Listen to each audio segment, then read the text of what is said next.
Hey, what's going on, family? This is your brother here, D.R.speaks. Listen, I just had a situation that happened. That's why I wanted to get in the car and record it real quick while this is fresh on my mind. But I just left a local food establishment. And while I was in that food establishment, went to grab a drink out of the cooler area, got in line, and there was another person that came in kind of like almost immediately after I did. And while I'm in line, he immediately jumps in front of me, kind of off to the side a little bit, and starts talking to the person that works there, like, hey, here's my order number, picking up, so on and so forth. And I'm like, wasn't gonna say anything. But I was like, hey, excuse me, not sure if you know, but I was in line already. Just like that, like real calm. You know what I'm saying? No problem, right? Dude looks at me, turns back, doesn't say a word, keeps talking to that person.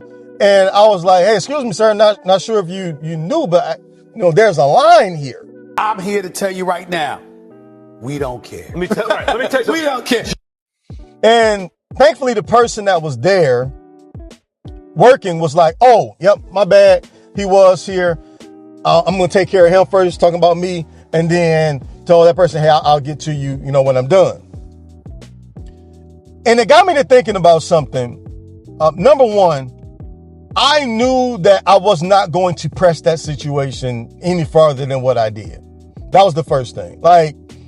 Because I know that people aren't always as aware or as understanding of your intentions as you are trying to make them be known. All right. And sometimes people are quicker to respond negatively than positively. But a thought came to my mind, really in the form of a question, and I want to pose it to you all. At what point how do you tread that line, all right, between being accommodating and understanding, especially as a carrier? You're like, you know what? Hey, man, you got it. Go ahead. Or saying to yourself, I'm not going to be a pushover. Like, you're not going to punk me. You're not going to disrespect me. Like, that seems to be a very thin line. And I'll say this, that since carrying, I've become even more aware of the potential for those type of situations, like the one I just experienced, to become much more or to become worse than what they already are. And I'm a lot more understanding, a lot more patient, dare I say docile even, more reserved, because I recognize that I have this metal object on me that literally can be life altering. And it's just not worth being in situations where the potential could arise for that type of thing to be introduced. What I'm trying to say is this, and I'm going to say this as clear as I can. I'm not a combative person. I'm not looking for trouble. I'm not a person that is trying to be into fights and things of that sort. Like, I've actually never been a fighter. Everybody knows war. Yeah. What it is good for? Absolutely nothing. Like, even growing up, I wasn't even into it. And like, whenever I did get into a fight, I was always like defending myself or trying to like look out for my brothers or something like that. But like, as an adult, like, I'm not trying to like get into it with people. I am direct. I am an assertive person. I'm not timid at all. But at the same time, I do everything that I can to try to avoid situations and confrontation. Because at the end of the day, it's just not worth it. Because let's play this scenario out. Let's say that this individual was having a bad day and my words triggered him. Let's say I would have came to him in a sideways manner, like trying to go off on him, right? And trying to check him. What if it would have went worse? What if he would have threatened me? What if he would have pulled a weapon? Anything like that. And then now I got to pull my weapon and it's just not even worth it.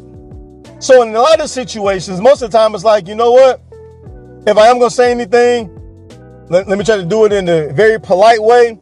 If it's not being received, if that politeness isn't being reciprocated, hands go up, that fall back, I'm good to go. You got it, bro. I'm not gonna argue with you. Oh. Because I want to make it home, number one. Number two, I want to maintain my freedom.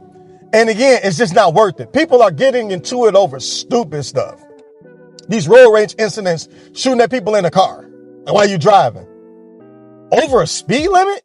Like, we're getting into fights and engaging in gun wars over parking spots, over spots in line, over clothes and food. It's not worth it. I mean, and I'm not trying to say that there are situations that is necessarily worth it. That's not the point of this. But those situations definitely are not worth it. So at the end of the day, my encouragement, and as responsible carriers, as responsible firearm owners, we are doing everything that we can to try to avoid situations and not put ourselves in circumstances and situations that we find ourselves having to do something that we did not want to do or plan to do. It's just not worth it, man. It's not. It is not. A gun is not a license to do something crazy. A gun is not, how can I say it? It should not give you this false bravado, this pseudo confidence. Okay? You're not that guy, pal. Trust me. You're not that guy. Okay? Like, I wish it would. Like, no, we ain't doing that.